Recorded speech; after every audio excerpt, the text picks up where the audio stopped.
quando nós nos reunimos assim, nós somos uma manifestação, uma expressão do corpo de Cristo.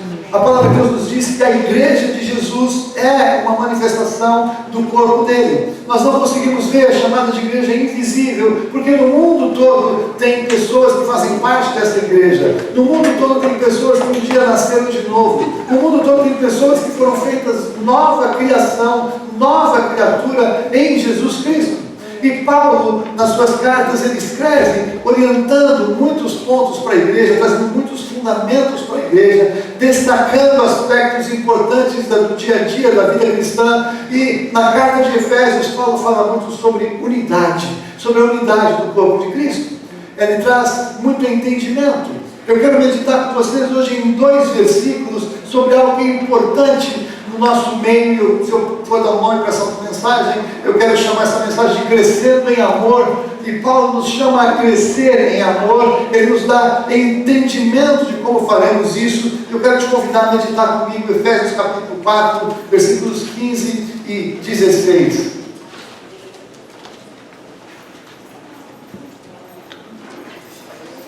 Efésios 4, 15 a 16. Se você já tem Bíblia, você pode acompanhar comigo na tela. Se você tem a tua Bíblia, confere para ver certinho o que nós estamos projetando aqui, está na sua Bíblia aí. E a palavra diz o seguinte: mas, seguindo a verdade em amor, cresçamos em tudo naquele que é a cabeça, Cristo, de quem todo o corpo, bem ajustado e consolidado, pelo auxílio de toda a junta, segundo a justa cooperação de cada parte, efetua o seu próprio aumento para a edificação de si mesmo em amor.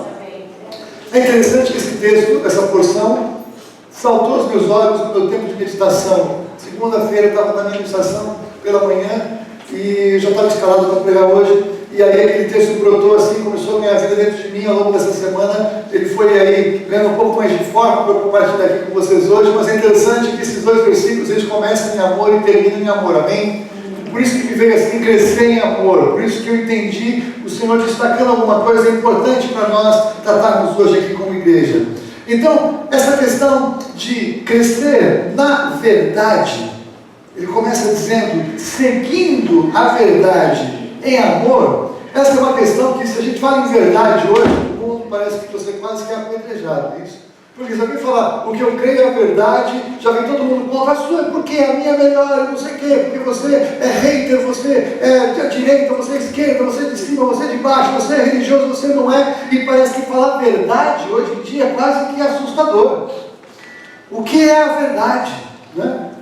É interessante como até mesmo muitos cristãos ficam na dúvida de afirmar que o Evangelho de Jesus é a verdade. Parece que a gente dizer que o que está na Bíblia é a verdade, hoje em dia, é algo tão confrontador que tem muita gente tentando suavizar o Evangelho. Tem gente que assumiu o lugar, o Ministério de Relações Públicas, RP, de Deus. Eles querem suavizar o que Deus diz na Bíblia. Então Deus diz alguma coisa na Bíblia, as pessoas querem explicar que o que Deus disse não é bem isso que Ele quis dizer, foi mal interpretado, foi mal explicado, Deus estava numa situação, numa frequência muito mais alta, então alguém precisa interpretar textos literais da Bíblia. E isso é uma mentira. E a mentira, você sabe de onde vem. A mentira vem de Satanás, que é o pai da mentira. E a mentira vem para esconder a verdade, confrontar a verdade, difundir, deixar a verdade difusa. E é isso que está acontecendo nos nossos dias. A verdade está sendo relativizada. A verdade está sendo confundida. E nós não podemos deixar que esse tipo de contaminação venha em nós que cremos em Jesus Cristo. Veja, por exemplo, o que é a verdade, né? Muita gente, você já ouviu essa expressão? Mas o que é a verdade? Ou, pior, você tem a sua verdade e eu tenho a minha. Não está certo? Isso é muito comum quando a gente trata com casais que chegam que estão no meio de uma pancadaria. Tem a verdade da esposa e a verdade do marido. E sem medo de errar, eu digo que os dois estão navegando na mentira, porque não é possível ter duas verdades que são antagônicas. Abra comigo no Evangelho de João, capítulo 17, versículo 37. Alguém ficou na dúvida acerca da verdade? 18. Evangelho de João 18.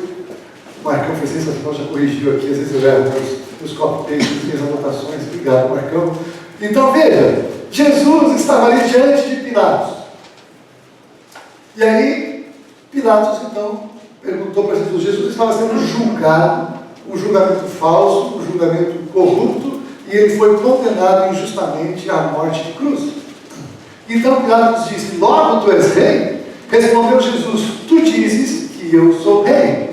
Eu para isso nasci, para isso vim ao mundo, a fim de dar testemunho da verdade. E aí olha o que Jesus diz aqui: todo aquele que é da verdade ouve a minha voz. Você não começou a entender onde eu vou chegar, né? Mas eu vou piorar um pouquinho. Veja o próximo versículo. O que Pilatos fala para ele? O que Pilatos perguntou para Jesus? Que é a verdade? Você já ouviu alguém fazer essa pergunta? E aí então, tendo dito isso, voltou aos judeus e lhe disse: eu não acho nele crime algum. A pergunta de Pilatos, a afirmação de Pilatos, o que é a verdade nesse contexto, ela é tremenda, porque todo mundo pergunta o que é a verdade, todo mundo que faz essa pergunta não conhece a Jesus, porque se você voltar, por favor, marcar o versículo anterior, olha o que Jesus falou. Ele disse aqui que todo aquele que é da verdade ouve a minha voz. Então quem não sabe, quem não entende, quem tem dúvidas acerca do que é a verdade, é alguém que não conhece a Jesus. E por que isso é tão importante? Porque no Evangelho de João, no capítulo 14, no versículo 6, Jesus faz uma declaração tremenda. Ele fala: eu sou o caminho, a verdade e a vida. Então ele diz que ele é a verdade. Então quem conhece Jesus conhece a verdade, porque a verdade não é um conceito, a verdade não é um dogma, a verdade não é uma realidade, a verdade é Jesus, a verdade é uma pessoa, é a pessoa de Jesus. E quando a pessoa de Jesus está sendo revelada para aqueles que abrem o coração para receber a sua revelação, tem acesso à verdade. E nesse momento muitos dos nossos conceitos que nós tínhamos como verdadeiros começam a ruir, começam a cair por terra, diante da revelação de quem é Jesus e da verdade da revelação de quem Ele é. Então quem conhece Jesus conhece a verdade, quem conhece a verdade tem paz com Deus, quem conhece a verdade não anda mais enganado nem confundido. Quem conhece a verdade da palavra de Deus pode olhar para situações que tem milhões de pessoas andando numa direção que está errada, porque estão enganados pela mentira. Então quem conhece a verdade tem a coragem de dar meia volta e falar: vocês vão para lá, mas eu vou para cá, porque eu sigo Jesus e Jesus é verdade. Amém. E esse confronto ele está sendo cada vez mais amplificado no mundo em que nós vivemos. Cada vez mais a relativização da verdade. Você faz o que você quer, o que importa é você ser feliz, siga o seu coração, ouça a verdade do seu coração, a voz interior. Cada vez mais isso é dito. E esse tipo de conselho leva para a morte, porque esse conceito é mentira. Agora, nessa mentira tem coisas que parecem verdade. Eu vou sempre destacar isso. A Bíblia diz que Jesus é o Pai. Jesus disse que o diabo, Jesus é o Pai da verdade, é o Pai da eternidade, é o Pai das luzes. E Jesus disse que Satanás é o pai da mentira. Mas não significa que o diabo fala só mentira. Isso é que é entender. Jesus diz que ele nunca se firmou na verdade. E quando ele fala mentira, ele fala do que ele é próprio. Se tudo que ele falasse fosse mentira, era mais fácil de identificar e de rejeitar tudo. Mas quando ele mistura algumas coisas com a verdade, quem não conhece a verdade, fica confundido. Se você pega Mateus 4, na tentação de Jesus, o diabo chegou, ele botou um púlpito, ele pegou a Bíblia, abriu um texto e começou a pregar para Jesus. Você sabia disso? O diabo abriu a Bíblia para tentar Jesus. Mas Jesus, porque ele conhecia a palavra, porque ele é a própria palavra, ele respondeu a palavra fora de contexto, desajeitada, que o diabo propôs para ele. Jesus colocou no lugar certo, respondeu com a palavra, e Jesus venceu o diabo pela palavra, porque a palavra é verdade. É importante você, cada vez mais, conhecer a verdade, conhecer e seguir a verdade em amor. Jesus é a verdade. Deus é amor, Jesus é a expressão de amor. É tremendo quando você vai colocando as coisas todas, né? Tudo vai encaixando. Nós vamos em frente. Primeiro ponto: o que é a verdade? Jesus Cristo é a verdade. Ele é a verdade. Nele há toda a resposta que você precisa e toda a solução para a sua vida, e a revelação dele está na palavra. A palavra é a revelação de Jesus. Jesus é o verbo de Deus, Jesus é a própria palavra de Deus, Jesus ele é a verdade. Mas veja que interessante, o segundo, avançando um pouquinho, ele começa a dizer o seguinte, volta lá, por favor, para o texto de Efésios 4. Nós vemos então que depois de ele nos exortar a seguir a verdade, e na verdade ele não está falando de seguir a verdade, mas ele está falando seguindo a verdade. Muitas coisas na Bíblia estão no gerúndio, porque não são atitudes que nós vamos tomar uma vez na vida, mas são práticas que nós vamos manter ao longo da nossa trajetória com o Senhor. Nós temos que caminhar em Jesus Cristo, seguindo a verdade. Até quando? Até aquele dia que nós vamos estar diante dele. Enquanto isso, nós vamos ter atitudes, vamos ter propósitos, vamos cumprir preceitos que a palavra nos ensina para que nós sejamos transformados. Mas aí ele fala, enquanto nós estamos seguindo a verdade em amor, Jesus é o caminho, nós estamos seguindo a Jesus, estamos seguindo pelo caminho, entramos pela porta, seguimos pelo caminho, enquanto estamos seguindo a verdade, nós vamos crescer em tudo naquele que é o cabeça, Cristo. E é interessante, eu separei aqui esse texto, você vai ver, tem dois tipos de crescimento que Paulo nos coloca nesses dois versículos. É tremendo como o Espírito Santo pode colocar para alguém, inserir tantas verdades em dois versículos, na verdade. Deus é tremendo, ele pode ser um texto simples, a gente pode ler as frases e elas já fazem bem o suficiente. Mas se nós queremos aprofundar no que está na frase, nós podemos receber mais do que está ali escondido, tem tesouros ali. Então, quando ele fala crescendo em Cristo, o cabeça, a figura que me vem aqui, você vai entender na sequência, é como cada um de nós, quando nós nascemos. Quando você nasceu, você não precisou fazer absolutamente nada para crescer, para se desenvolver, para se tornar quem você é hoje, não é isso? Um monte de coisas, um monte de processos foram acontecendo geneticamente. Havia um código genético que apontou como é que ia ser a sua cor de cabelo, como é que ia ser a cor dos seus olhos, como é que ia ser a cor da sua pele, quanto você ia ter de capacidade aeróbica, se você tinha potencial para ser atleta, se você tinha potencial para ser músico, se você tinha potencial para estudar. Tudo isso estava em você, amém? Você está entendendo o que eu estou falando? E você não precisou fazer absolutamente. Você nunca ficou assim, o que você está fazendo? Eu estou crescendo. Não, você não precisa se esforçar para crescer, não é isso? Está certo? Você não precisou aprender, fazer um curso, uma faculdade de metabolização de alimentos para fazer com que o seu corpo produzisse a energia e circulasse pelo sangue e distribuísse a respiração. Você não precisa fazer isso, precisou? Por quê? Porque isso está dentro de você. Você nasceu com isso. A sabedoria de Deus plantou isso em cada embrião, cada feto gerado, tem tudo isso lá dentro. E as pessoas acham mais fácil crer que tudo isso veio do nada, com tanta inteligência contida, do que crer que uma mente inteligente, incompreensível, inalcançável criasse tudo, porque isso é mentira confrontando a verdade. É claro que Deus Criador fez isso. E é claro que tem coisas em você que você não pode fazer absolutamente nada para mudar, porque você é quem você foi gerado para ser. É interessante, não é isso? Se você traz isso para a figura espiritual, eu quero que você entenda que essa mesma figura acontece numa dimensão quando nós nos convertemos em Jesus o Cristo, o cabeça. Quando nós nascemos de novo, uma série de processos espirituais começaram dentro da sua vida, dentro de você. E estas coisas começaram a gerar mudanças dentro de você sem que você nem mesmo percebesse.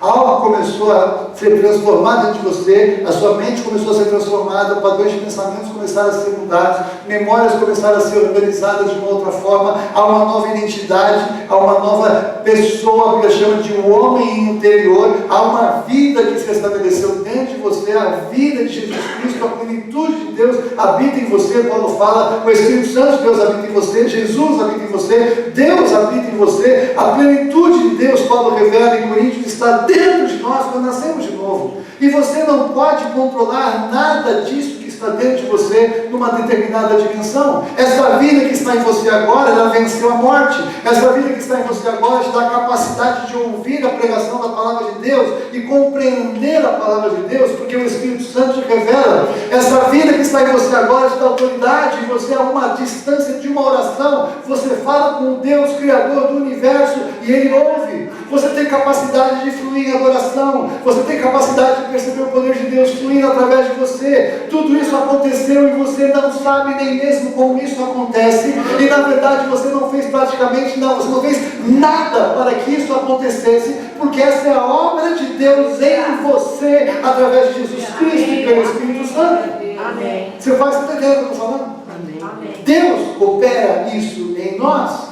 E esse crescimento em Cristo, cabeça, é um crescimento que o próprio Deus opera em nós de várias formas. Eu vou falar depois na outra parte, fica tranquilo. Mas por enquanto entenda, Deus providencia coisas para que você cresça. Deus revela coisas. Ele está empenhado, porque se você está debaixo de Cristo, o cabeça coordena tudo aquilo que precisa acontecer no corpo. Tudo que acontece no seu corpo biológico acontece através do seu cérebro, a partir do seu... Muitas atividades são inconscientes, mas o controle está todo lá. Então, quando alguém se desconecta do seu cérebro, está morto. Não é isso? As pessoas que estão no hospital, muitas vezes, aquelas que estão em máquinas, quando acaba a vida, humanamente falando, quando a morte cerebral, quando não há mais comando, não há mais controle, tudo vai à falência, porque o corpo está completamente agora desconectado do cérebro, então não tem como haver vida. Não há vida longe de Jesus, porque Jesus ele é o cabeça da igreja. Não há vida, não é que a pessoa vem na igreja que ela faz parte da igreja, não é que ela vem na igreja que ela é salva, não é que ela vem na igreja que ela tem vida, mas é porque o cabeça atrai para a reunião do corpo dele aqueles que fazem parte com ele, e ele, como cabeça pensante, ele vai coordenar o corpo para o corpo estar ajustado para cumprir o propósito que ele espera que seja cumprido para a glória dele. Amém? Amém? Então você, depois que você se converteu a Cristo, algo começou dentro de você. Algo começou a se manifestar e se estabelecer em você, que é esta vida, crescendo em tudo, em Jesus Cristo, que Ele é o cabeça da igreja, a cabeça do corpo. Nós temos meditado muito sobre isso aqui, né? Pastor Anderson trouxe umas palavras sobre isso, Pastor Renato tem falado sobre os dons e como todo o corpo funciona. Nós estamos entendendo que Deus tem falado isso para nós, porque isso é fundamental para o outro crescimento que eu vou compartilhar agora. Esta parte, que é a parte de Deus em nós, Ele faz e faz com excelência. Ele faz porque Ele tem todo o poder, Ele tem toda a capacidade, Ele tem todo o projeto, Ele tem todo o recurso, tudo está nele. Mas, amém, gostei, glória a Deus, aleluia, um crente nesse lugar, aleluia, né? Aleluia. Deus faz tudo isso em nós para a glória dele, amém? Amém. Amém. Mas, Deus, na sua soberania, na sua sabedoria, Ele nos convida a fazer parte deste crescimento. Isso é muito sério. Então vamos lá, voltando para a figura que eu usei do corpo, né? O corpo humano. Então, uma pessoa que nasça com um brilhantismo intelectual acima da média, tem gente assim, né? Tem os superdotados, e se esse cara nascer com aquilo, mas ele não for estudar, o que vai acontecer com aquele potencial que ele tem? Vai bater no teto. Se ele for estudar, ele pode ir muito além do que as pessoas que têm uma inteligência média, não pode? Mas se ele não fizer algo com aquilo que ele recebeu, nada vai acontecer. Pergunta para os músicos aqui, Deus os abençoe, mas só tem gente fera, que é uma coisa inacreditável. Glória a Deus. Glória a Deus. E você sabe que o mundo perdeu um tremendo pianista. Porque eu, quando eu tinha 8 anos, vocês estão rindo? Eu levantei, você sabe que eu falo de mim mesmo? Poxa, eu estou tão previsível assim. Mas a minha mãe, a minha saudosa mãe, a minha tia, irmã dela, era uma pianista concertista. Fera. Aí, o que a mãe da criancinha faz com a irmã que é pianista, né? Dá para ensinar piano para o meu filho, né? Aí o filho que não tem escolha, tá bom, eu vou aprender piano. E aí eu fui aprender piano. E aí eu estudava piano. Minha mãe montou um piano na sala. E eu era aquele pianista assim fantástico, né? Eu ficava a semana inteira sem fazer nada. Quando minha tia chegava, 10 minutos antes da hora, eu já estava fazendo estudar. Mas eu não tinha feito um concerto. Bom, estudei 5 anos de piano. Glória a Deus. Sabe o que eu toco? Congas. Não nem o bicho é o elo. A fui engraçado aquele dante, faz todo o acompanhamento, eu vou lá e tudo que me ajudou no ouvido para cantar, glória a Deus, um pouco. Ajudou para eu ter uma noção de voz. Mas eu desperdicei a oportunidade que eu tive de estudar anos de piano. Tudo bem que eu não era um pianista, né? Você tem o músico, você tem o pianista, você tem o tocador de piano. Existem muitos músicos que são pessoas esforçadas, que gostaram do instrumento, e que vão tocar, vão se esforçar, e conseguem um bom resultado. É isso? Pegando um bom professor, ótimo professor, conseguem longe. Mas o cara que já nasce, parece que nasceu tocando, esse cara ele já tem uma habilidade a mais. Mas ainda com essa habilidade a mais, se ele não praticar, ele não vai longe. Vocês podem falar isso? Né? Agora, então, para fazer isso, tem que fazer o quê? Abrir mão de algumas coisas, abrir mão de um determinado lazer, abrir mão de uma programação, abrir mão de alguma... Tem um preço para pagar. Todo mundo vê os caras tocando, eu quero tocar que nem você. Ensaiar é cansativo para caramba. Repete. Hã? Ensaiar é cansativo. Deus colocou em todos aqueles que nasceram de novo em Jesus Cristo dons espirituais tremendos, poderosos, únicos, que podem transformar uma nação inteira. Uma pessoa vivendo plenamente o seu dom pode transformar completamente uma nação, pode tocar uma nação, pode tocar milhões de pessoas.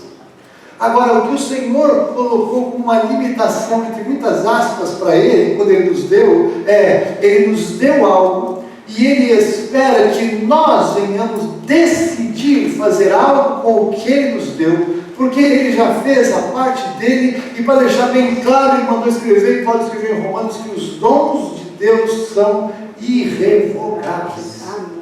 Ele deu e acabou, Ele não pega de volta. Agora, o que nós vamos fazer com aquilo que o Senhor nos deu é a nossa decisão. Nós decidimos que nós vamos investir tempo. Nós decidimos que nós queremos chegar mais perto de Deus. Nós decidimos que nós queremos ousar andar em alguns movimentos com Deus, que é além da nossa lógica, que é além do nosso potencial humano, para fazer algo que glorifique a Deus usando os recursos que Ele nos deu. Então, quando a gente avança no texto, você pode ver que ele espera que nós... aqui, Efésios 4, para que de quem Cristo, Ele é o cabeça, Cristo, de quem todo o corpo de Cristo, bem ajustado, consolidado, pelo auxílio de toda a junta, segundo a justa cooperação de cada parte, efetua o seu próprio aumento para a edificação de si mesmo. A sua edificação é uma responsabilidade sua. Para eu não colocar dessa maneira, eu vou dizer, a nossa edificação é uma responsabilidade nossa. Deus não vai na sua casa te obrigar a orar de manhã à força.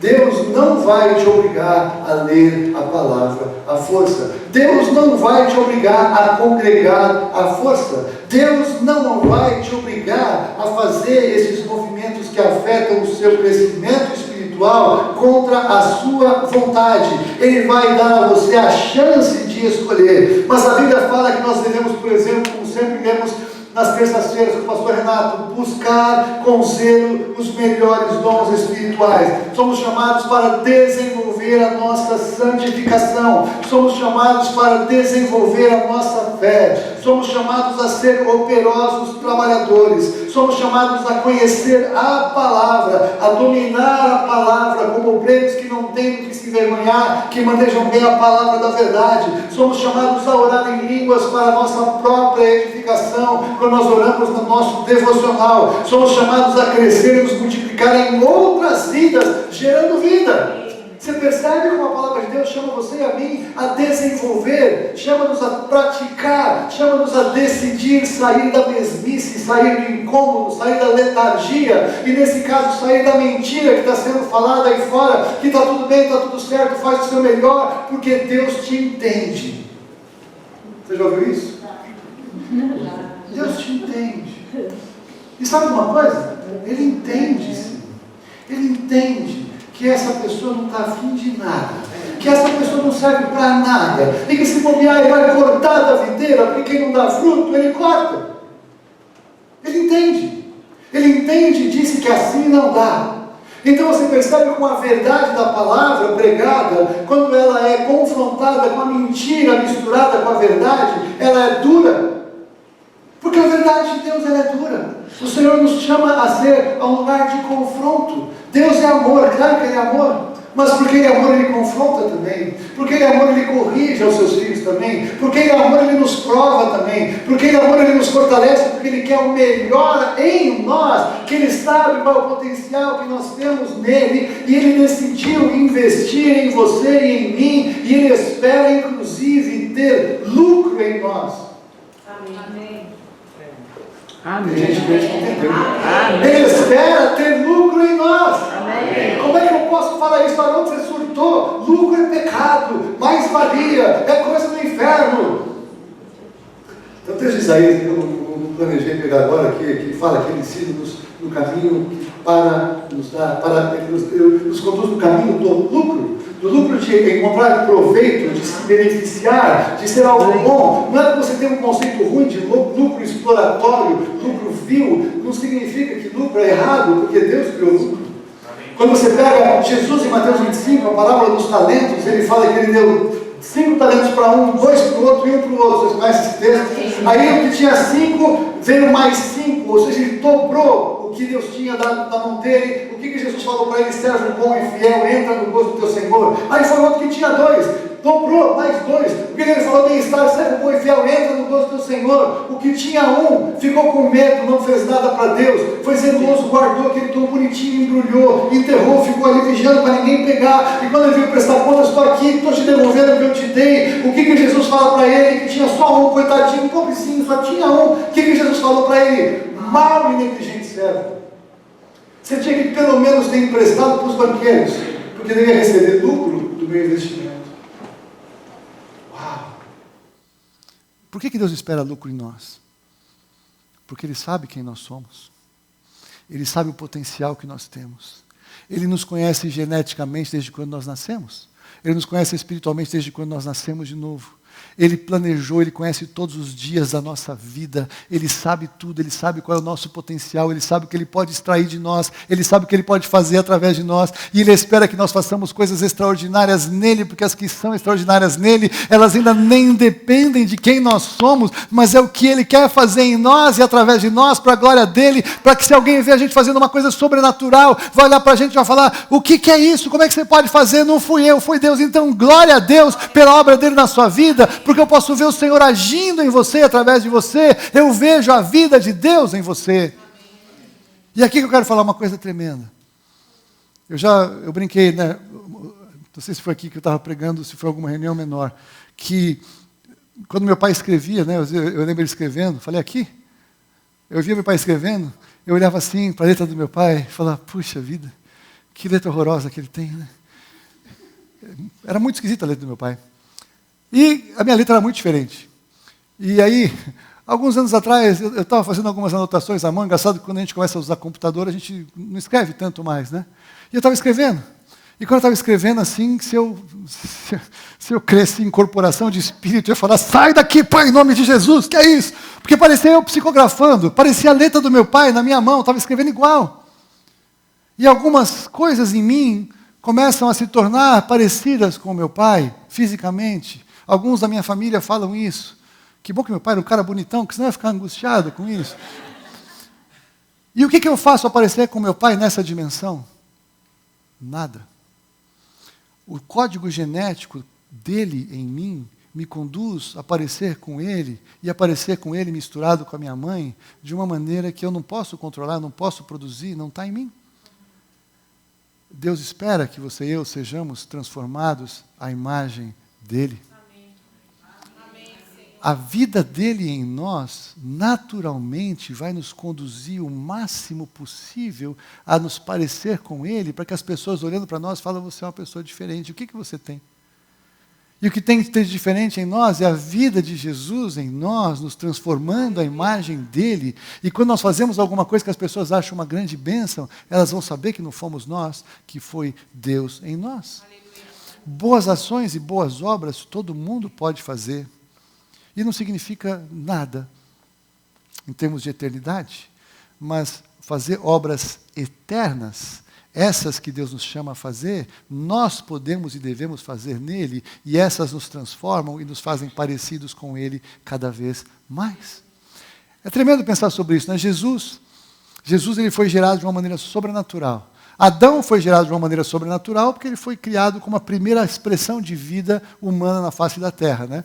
Então, Deus moldou Adão. Então, Adão ele teve uma identidade muito próxima daquela que Deus esperava, da sua imagem e semelhança representada na humanidade. A Bíblia fala que Deus criou Adão e Eva, a sua imagem e semelhança, homem e mulher, os criou. Ele foi criado sem pecado, com o potencial de pecar. E ele decidiu deliberadamente pecar, desobedecer, e tudo que nós vivemos no mundo é uma consequência daquilo, vocês já entenderam. Jesus, ele foi gerado sem pecado, com o potencial de pecar, e ele não pecou. E Jesus foi gerado como? Ele foi gerado com Deus, pelo Espírito Santo, fecundando Maria. As mulheres saibam que os óvulos de vocês não transferem pecado. O que transfere pecado são os espermatozoides. A semente do homem é que transfere o pecado geneticamente, porque se não fosse assim, a Maria não poderia ter gerado um ser santo como Jesus foi. Mas como nenhuma mulher pode gerar vida sem o espermatozoide, não é possível que isso aconteça nunca mais. Mas Jesus foi gerado assim, e Jesus disse para os seus discípulos o quê? Quem vê a mim, vê. Quem vê a mim, vê ao Pai. Então, Jesus tinha, de alguma forma, manifestações de Deus nele, no corpo físico que ele viveu. Mas Jesus, ele tinha misturado alguns traços genéticos de Maria.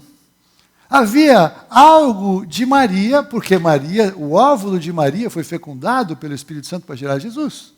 E além disso, Jesus teve José como pai adotivo.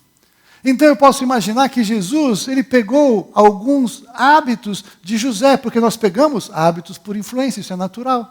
Não foi José que ensinou Jesus a profissão de carpinteiro? Então José falava, pega o formão assim. Eu imagino Jesus pegando o formão como? Como José ensinou, mede a madeira assim. Eu imagino Jesus mexendo nas madeiras como ele viu José fazer, porque ele era homem. Jesus ele não era Deus, exclusivamente Deus, mas ele era Deus 100% Deus e homem 100% homem. Ele andou nas duas dimensões, ele tinha que ter um poder sobrenatural para vencer, mas ele tinha que ser totalmente humano para poder pegar, porque senão porque senão ele não poderia trazer a vitória para nós sobre o pecado.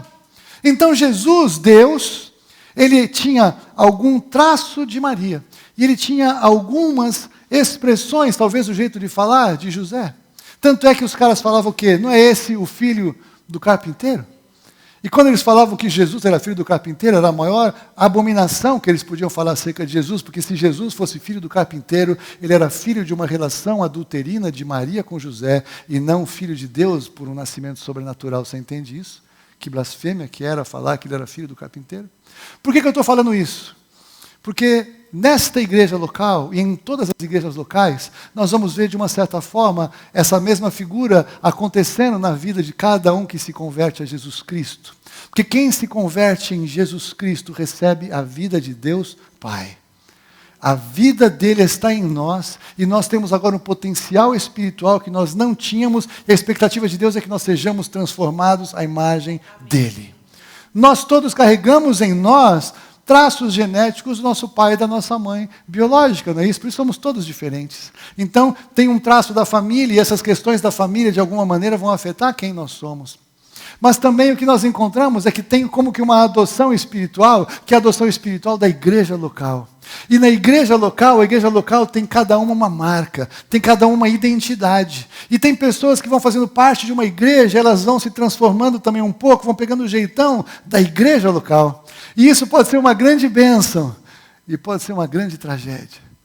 Porque dependendo do que nós vivemos como igreja, se nós estamos cheios do Espírito Santo de Deus, se nós estamos ensinando que nós saímos das casas das nossas famílias para uma nova identidade em Deus, saímos da casa do pai, da casa da mãe, e quando casamos, nós fazemos uma nova identidade em Cristo, os casamentos são uma nova casa no Senhor, e quando nós entendemos que nós rompemos com a casa de onde nós saímos, porque a casa de onde nós saímos era a casa da servidão, era a casa do inferno, nós saímos do mundo, e nós precisamos cada vez mais cortar as nossas nossas amarras e os nossos laços com o sistema do mundo, para cada vez mais ser transformados à imagem de Deus. Cada vez mais essa vida em nós tem que nos transformar, e nós temos que ter uma marca cada vez maior de Deus em nós, menos do mundo em nós, menos da nossa família em nós, mas do Senhor em nós, e cada vez mais uma marca de uma igreja local saudável, de uma igreja local que tem uma identidade, e que vai ser baseada nos dons predominantes daquela igreja, no chamado daquela igreja, na vocação que Deus constituiu para cada igreja local, no seu papel específico. Você consegue entender isso?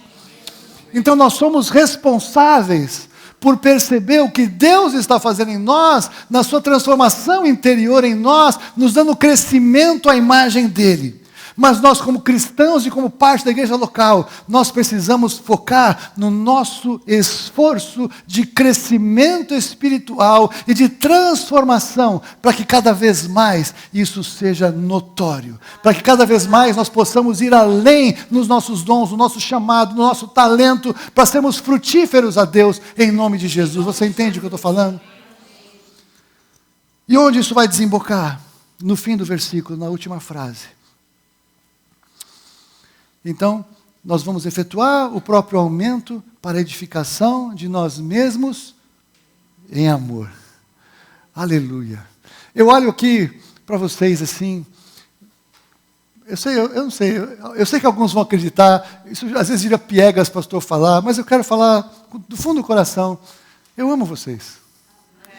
Sabe, é sério mesmo. A gente que vai acompanhando as vidas, a gente que vai vendo o dia a dia, a gente vai vendo a obra do Senhor, a Fulvia e eu, nós pensamos nisso quando a gente ora por vocês. Isso é uma verdade. E se tem uma marca que eu sonho que possa ser real neste lugar, é que o amor do Senhor esteja completamente permeando todos nós, todos que entram aqui, tudo que acontece aqui, tudo que acontece a partir daqui, que as pessoas quando entram aqui, antes delas ouvirem o louvor, dela ouvir uma palavra, qualquer coisa, o abraço de entrada, já tenha tanto amor, tem uma atmosfera de amor aqui, porque o amor de Cristo revelado e manifesto em nós é o que constrange alguém para a salvação. É o amor de Cristo que nos constrange. Então nós precisamos crescer nesse amor. E eu sei que amar é uma coisa muito complexa.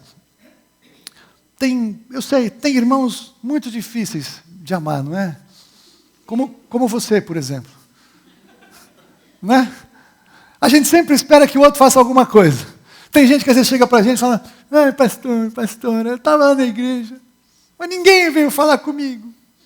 E por que você não foi falar com alguém? Ninguém liga para mim, por que você não liga para alguém? Ninguém me convida, por que você não convida? Por que sempre a culpa é dos outros? Por que sempre a responsabilidade é dos outros? Por que sempre o começo é dos outros? Porque nós não estamos amando. Nós queremos resolver os nossos problemas interiores. E isso é carência. Isso pode ser algo adoecido. Porque, na verdade, se nós temos tanta necessidade, é porque nós não entendemos o amor de Deus oferecido na cruz em Jesus Cristo. Jesus foi rejeitado, Jesus foi abandonado pelos seus, Jesus foi desprezado, Jesus sofreu, Jesus passou por tudo isso, porque Ele amou a você e a mim. Se o amor de Cristo não é suficiente para você e para mim, nós nunca recebemos de verdade o amor de Deus. Eu não preciso do amor da Fúvia, eu preciso do amor de Deus em mim. Eu cheio do amor de Deus em mim, eu vou amar a Fúvia, que é muito diferente. Ela cheia do amor de Deus, ela vai me amar, isso é muito diferente. Eu não preciso pedir que alguém me ame, eu sou chamado a amar. Nós amamos porque Ele nos amou primeiro. Quando eu estou cheio do amor de Deus, eu tenho tanto amor para dar, que eu me torno uma pessoa agradável, atraente, uma pessoa que as pessoas querem estar perto, porque o amor de Deus em nós atrai as pessoas, porque não vai atrair a mim, vai atrair a Cristo. Quer ser amado? Ame, semeie amor. Jesus, no Sermão do Monte, Mateus 7, ele fala o seguinte: o que você quer que alguém faça por você, faça você pelo outro. O que acontece é que a gente quer resolver uma situação com alguém, então eu quero que ela me ame, então eu amo ela. Não. Amo ela é piada, né? Amo ela. Não errei o português. Agora, se eu amo as pessoas, a pessoa que Deus quer que me ame, ela vai ter para me dar. Às vezes a gente quer dar para a pessoa, mas a gente quer fazer uma troca. Eu vou semear na sua vida para colher na sua vida, porque é você que eu quero. Não é assim que funciona. Eu semeio no Espírito. Eu semeio em Deus. O que eu semeio em Deus, eu vou receber. O que eu dou, eu vou receber. E a forma como eu dou é a que vai voltar para mim. Sabe a tal da boa medida, recalcada, sacudida e transbordante? É lindo isso, né? Mas se eu perguntar se todo mundo entende o que é isso, a gente vai passar vergonha como eu passava, que eu não sabia o que era isso, né? O que é essa boa medida, sacudida? Aí um dia eu aprendi com a Fúvia, aprendi com a mulher. Então, quando vem lá o vizinho e pede lá uma xícara de açúcar, porque acabou de mudar, tem gente que põe uma colherada assim, leva, né? E vai derrubando. Aí não, põe assim bastante açúcar, dá aquela batidinha, dá uma chacoalhadinha, bate para caber um pouco mais, faz uma terceira para caber o máximo de açúcar. Então, na mesma xícara, pode ter 70% de açúcar ou 110% de açúcar, dependendo de quem dá. E quando nós damos dessa maneira, ou pior, a maneira como nós damos é a maneira como nós vamos receber. Se você dá um amor assim, tá bom, vai, Deus te abençoe, que horror. Você vai receber isso da vida, porque é um princípio espiritual. Se você ama as pessoas e você se dá e você ajuda, quando você precisar de ajuda, você vai receber. A palavra de Deus diz em Provérbios que quem tampa o ouvido ao clamor do necessitado, terá necessidade e ninguém o ouvirá. A palavra de Deus, ela é clara nos seus princípios, e nós precisamos praticar os seus princípios para que as bênçãos dos princípios nos alcancem e para que as tragédias da desobediência aos princípios não nos alcancem. Então, se nós formos uma igreja em que todos nós estamos empenhados em manifestar o amor de Deus, vai ter gente que vai se converter aqui só de entrar, porque o Espírito Santo vai tomar. Porque Jesus vai quebrar o coração da pessoa, não precisa nem pregar. E isso começa aonde? Vamos ser mais específico. Mais específico? Em mim. Isso começa em mim. Se começar em mim, começa em casa, começa em nós, em todos os lugares, mas começa em mim. Quando a gente fala em nós, você não se compromete com isso. É todo mundo. Os outros. Em nós, é os outros, não é? Para mim, não é para os outros, é para mim, né? A gente dá... Você está entendendo? Como é que nós vamos crescer, então? Em amor. Amor é o fundamento. A Bíblia fala que ficam essas três coisas: a fé, a esperança e o amor. Mas o maior deles é o amor. Por quê? O amor jamais acaba. A fé, no céu, ela será inútil. Porque a fé é o nosso caminho para o céu. Lá não precisa ter fé. Então, havendo ciência, passará. Havendo profecia, havendo línguas, por quê? Porque tudo isso é para cá. Mas o amor jamais acaba. Por que o amor jamais acaba? Porque Deus é amor. E o céu, para onde nós estamos convidados a ir, é na habitação de Deus. Se tem uma coisa que tem no céu, é amor que nós não entendemos e nós não alcançamos. Você está entendendo isso? Essa palavra falou ao seu coração?